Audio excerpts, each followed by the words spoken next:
أعوذ بالله من الشيطان الرجيم بسم الله الرحمن الرحيم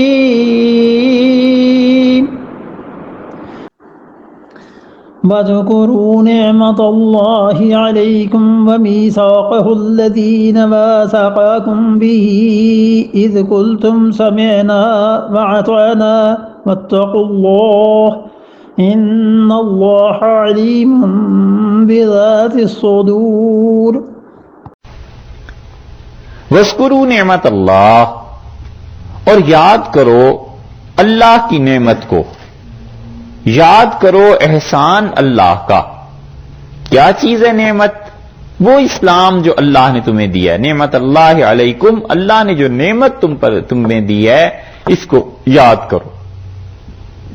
اسلام جو ہے وہ نام ہے سب سے پہلے تو صحیح عقیدے کا، کہ انسان کا عقیدہ بالکل درست، اور اس کے بعد عبادات کا، کہ دوسری چیز یہ ہے کہ آدمی کی عبادات بالکل درست ہوں، جو اللہ کا حق بنتا ہے اس کو پورا کرے، اور تیسری چیز ہے معاملات کی، کہ آدمی معاملات جتنے بھی ہیں یہ سب صحیح کرے، تجارت ہے، معاہدے ہیں، نوکری ہے، باہمی جو چیزیں پیش آتی ہیں معاش کے سلسلے میں، کاروبار اور اس طرح کی چیزیں، یہ چیز ہے کہ معاملات میں صفائی رکھ کے اس کو پورا کرے۔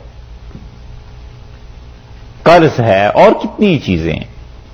اور چوتھی چیز وہ معاشرت ہے، کہ معاشرے میں انسان کیسے رہے گا اپنے رشتہ داروں کے ساتھ اور لوگوں کے ساتھ، معاشرت میں کیا سلوک اس نے کرنا ہے۔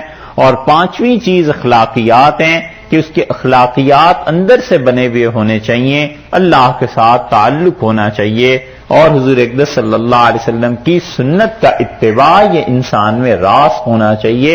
یہ پانچوں چیزیں مل کے اسلام کو پورا کرتی ہیں۔ اس لیے اسلام پوری زندگی کو اللہ کے طریقے پہ ڈھال دینے کا نام ہے، کہ جو اللہ نے بتایا ہے وہ کرو، عقیدہ بھی صحیح ہو، عبادات بھی صحیح ہوں، اور اس کے ساتھ معاملات بھی صحیح ہوں، معاشرت بھی ٹھیک ہو، اور اخلاقیات بھی درست ہوں۔ جتنا جتنا انسان ان پانچوں شعبوں کا خیال کرتا رہے گا، اتنا ہی اتنا انسان اللہ کے دین سے قریب ہوتا چلا جائے گا، اللہ کے دین پہ عمل کرنے والا بن جائے گا۔ کسی ایک شعبے کا اتنا غلبہ ہو جائے کہ باقی چیزوں کو انسان بھلا دے، اچھی چیز نہیں۔ مثلا عبادت کا اتنا غلبہ ہو گیا کہ نماز پڑھی جا رہی ہے، وضو بھی کیا جا رہا ہے، ٹھیک کیا جا رہا ہے، سب چیزیں، اور اخلاقیات میں غیبت ہو گئی، کہ غیبت سے کوئی پرہیز نہیں، منع کیا ہے، اتنی شدت سے منع کیا ہے غیبت کرنے سے کہ آدمی کے اعمال ویسے ہی قبول نہیں ہوتے، حرام کی غذا اور کیا کیا چیزیں شامل ہو جاتی ہیں۔ اللہ اپنے فضل سے جو بھی قبول فرما لے، اس کو بھی آدمی غیبت کر کے دوسرے کو دے دے، کوئی تک بنتی ہے، کوئی عقل کی بات۔ امام ابو حنیفہ رحمۃ اللہ علیہ سے کسی نے پوچھا کہ حضرت غیبت کسی کی جائز بھی ہے؟ انہوں نے فرمایا نہیں۔ اس نے کہا حضرت اگر کرنی ہو، فرض کر لیں کوئی آدمی اس کے بغیر رہ ہی نہیں سکتا تو کس کی غیبت کرے؟ تو فرمایا اپنی ماں کی۔ اس نے کہا وہ کیوں؟ فرمایا نیکیاں گھر میں ہی رہیں گی نا، کہیں جائیں گی تو نہیں، والدہ صاحبہ کو نیکیاں پہنچیں گی۔ اسی لیے یہ غیبت کی ایک قسم کفر بھی ہے، یہ اتنی بری چیز ہے کہ اس کی ایک قسم کفر پہ مشتمل ہے، اور وہ آدمی جو غیبت کرتا ہے اور وہ کہتا ہے یہ جائز ہے، حلال ہے، یہ اس کی قسم کفر ہے۔ ایک بات مجھے آپ خود سوچ کے بتائیے، خود سوچو پھر بتاؤ، وہی اللہ، وہی جبریل امین اور وہی حضور اقدس صلی اللہ علیہ وسلم، اور ان پر جبریل امین یہ حکم دے کے آئے کہ شراب حرام ہے، مسلمان نہیں پئیں گے، اور وہی اللہ اور وہی جبریل امین اور وہی رسول اللہ صلی اللہ علیہ وسلم اور وہی حکم لے کے آئے قرآن ہی میں کہ غیبت نہ کرو، یہ بھی حرام ہے۔ آخر کس وجہ سے مسلمان شراب سے اتنا الرجک اور غیبت کرنے میں اتنا انٹرسٹ؟ دونوں میں آخر فرق کیا ہے؟ وہ بھی حرام ہے، یہ بھی حرام ہے، اس کو جائز سمجھو تو بھی کفر ہے، اس کو جائز سمجھو تو بھی کفر ہے۔ کیا آخر فرق رہ جاتا ہے؟ یہ بھی کبیرہ گناہ ہے، وہ بھی کبیرہ گناہ ہے، اس سے بھی توبہ کرنی ہے اور اس سے تو دوہری توبہ کرنی ہے۔ شراب تو پھر پی لی تو تنہائی کی توبہ بھی ہوئی، اس سے دوہری توبہ کرنی ہے کہ جس کی ہے اس سے بھی جا کے معافی کی ہے۔ جو دنیا سے کوئی چلا گیا مردہ ہے تو اس کے لیے ایصال ثواب کرے، یہاں تک کہ اطمینان ہو جائے کہ جتنی غیبت میں اس کا حق مارا تھا اتنا کچھ ہو گیا ہوگا، اب تک اللہ کے یہاں اتنا ذخیرہ ہو گیا ہو۔ اس لیے کبھی ان کاموں میں نہ پڑے۔ حضرت اسد اللہ صاحب رحمۃ اللہ علیہ تھے مظاہر العلوم سہارنپور میں، اور حضرت تھانوی رحمۃ اللہ علیہ کے خلفاء میں سے تھے۔ کہتے تھے کہ دو کام جس آدمی میں دیکھوں جی چاہتا ہے کہ بغیر بیعت کے ہی اسے خلافت دے دوں، ایک تو جو جماعت کی پابندی کرتا ہو اور دوسرا وہ جو غیبت نہ کرتا ہو۔ فرماتے تھے کہ کوئی آدمی ایسا مل جائے جو جماعت سے نماز پابندی سے پڑھتا ہو ایک، اور ایک غیبت نہ کرتا ہو، فرماتے ہیں کہ وہ آدمی ہے جو صحیح معنی میں آدمی۔ حتیٰ کہ فقہا نے لکھا ہے کہ جہاں غیبت ہو رہی ہو وہاں بیٹھنا بھی منع، کیونکہ سننے والا کرنے والا دونوں برابر ہو جائیں گے۔ اگر بیٹھنا ہی پڑ جائے تو بات کو موضوع کو ادھر ادھر کرے، کچھ اور کرے، اپنے کانوں کو بھی فضول چیزوں سے بچائے، لیکن اس پہ کوئی عمل نہیں ہوتا۔ تو اسلام صرف اس کا نام نہیں کہ عقیدہ ٹھیک ہو گیا پھر عبادات ٹھیک ہو گئیں اور باقی اخلاقیات وہیں رہیں، سب چیزوں کا حکم ہے کہ برابر رکھو۔ وَلِيُتِمَّ نِعْمَتَهُ عَلَيْكُمْ، وہ تو چاہتا ہے کہ کیا کرے؟ انعام، اپنا احسان، اور نیچے فرما دیا وَاذْكُرُوا نِعْمَتَ اللَّهِ عَلَيْكُمْ، اور یاد کرو اللہ کے اس احسان کو جو خدا نے تم پر کیا ہے۔ اللہ کا احسان یہ کہ اس نے اسلام دے دیا ایک، وَمِيثَاقَهُ، اور وہ پکا عہد، الذی، جو کہ واثقکم بہ، تم خدا کے ساتھ باندھ چکے ہو، اس وعدے کو خیال کرنا۔ وہ جو وعدہ اللہ کے ساتھ باندھا ہے اس وعدے پر پورے اترنا، اس وعدے کا خیال کرنا۔ یہ میثاق کون سا ہے جو اس امت نے اللہ کے ساتھ کیا ہے؟ کچھ فقہا کا خیال تو یہ ہے، مفسرین کا، کہ وہ کہتے ہیں یہ میثاق سے مراد ہے وہ جو دنیا میں آنے سے پہلے روحوں نے اللہ سے کیا تھا، کہ اللہ تعالیٰ نے پوچھا الست بربکم، کیا میں تمہارا پروردگار نہیں ہوں؟ قالوا بلا، لوگوں نے کہا کیوں نہیں؟ تو وہ کہتے ہیں وہ جو عہد کیا تھا نا، اللہ نے کہا ہے اس کا خیال رکھنا۔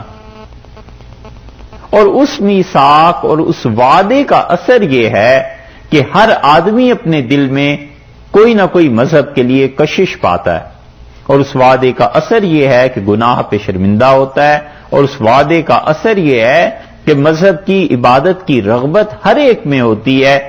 فرق صرف اتنا سا ہے کہ وہ عبادت کس کی کرتا ہے، بس اتنی بات۔ یہ جو اللہ نے وعدہ لیا ہے نا کہ میں تمہارا پروردگار نہیں ہوں، لوگوں نے کہا ہاں کیوں نہیں؟ اللہ آپ یقیناً ہمارے پروردگار ہیں۔ ہاں تو نہیں، اس کا ترجمہ ہوگا کہ کیوں نہیں؟ یقیناً اللہ آپ ہمارے پروردگار ہیں۔ تو وہ جو عہد لیا تھا، وعدہ، اس کی کسک ہر کوئی محسوس کرتا ہے، لیکن مسئلہ یہ ہے کہ ہے کون اوپر؟ ایک مسلمان، ایک عبادت گزار آدمی، وہ اللہ کو محسوس، اللہ کا احساس کرتا ہے کہ اللہ تعالیٰ کی عبادت کرنی ہے۔ ایک آدمی اسی مقام پر دولت کو بٹھا دیتا ہے اور دولت کی رغبت ہو جاتی ہے، تیسرا اس مقام پہ عہدے کو بٹھا دیتا ہے، چوتھا اس پہ لینن اور سالن کو بٹھا دیتا ہے۔ تو عبادت تو کرنی ہی کرنی ہے، شدید محنت تو کرنی ہی کرنی ہے، سر تو جھکانا ہی ہے۔ تو سر بجائے اس کے کہ اللہ کے سامنے جھکے، سٹالن کے سامنے جھک گیا، مانا تو پھر بھی کسی کو۔ یہ چیز فرمائی ہے کہ وہ جو وعدہ تم سے لیا تھا نا، پکا اس کے مطابق رہنا۔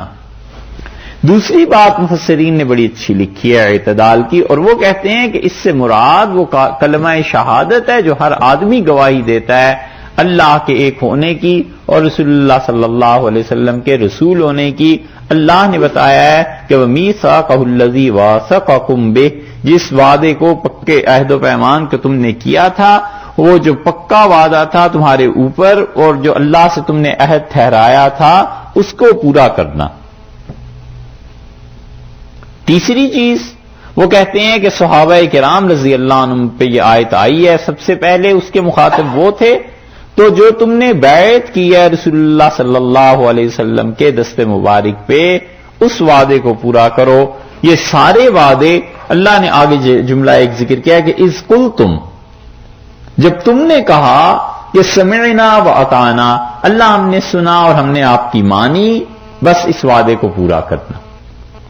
اور یہ بات سورہ بقرہ کے آخر پر کہہ چکے ہو، سورہ بقرہ کے آخر پہ آیا نا سمعنا و اطعنا غفرانک ربنا و الیک المصیر، یہ ہے وہ وعدہ۔ اور اس وعدے کو آپ کلمہ شہادت کہہ لیجئے، اس وعدے کو وہ ازل میں جو وعدہ تھا وہ کہہ لیجئے، حضور اقدس صلی اللہ علیہ وسلم کی جنہوں نے بیعت کی تھی وہ کہہ لیجئے، کچھ بھی جب تم نے وعدہ کیا ہے تم ہماری سنو گے اور ہماری مانو گے تو اس وعدے کو پورا کرو۔ ان اللہ علیم بذات الصدور، اور بلا شک و شبہ اللہ تعالی انسان کے جی میں جو بات ہے اس کو بھی جانتا ہے، جو اس کے دل میں کھٹکا اور دل میں بات آتی ہے نا اس کو بھی خدا جانتا ہے۔ کچھ چیزیں چھوڑنی ہیں تم نے، کچھ چیزوں پہ عمل کرنا ہے، یہ سب وعدے تم نے کیے ہوئے ہیں۔ اور دیکھو سینے میں جو خلش ہے اس کو بھی خدا جانتا ہے، سینے میں جو باتیں ہیں اللہ کے علم سے کوئی بات مخفی نہیں ہے۔ درمیان میں فرما دیا کہ واتقوا اللہ، اور اللہ سے ڈرو۔ یہ جو خدا کا تقوی ہے نا، خدا کا خوف، خدا کے ساتھ تعلق، یہ ہے جو انسان کو بناتا ہے۔ اسی لیے بار بار یہ لفظ آتا ہے واتقوا اللہ، واتقوا اللہ، اللہ سے ڈرو، اللہ کا خیال، اللہ کا احساس۔ جب یہ راست ہو جاتا ہے پھر جا کے انسان بنتا ہے۔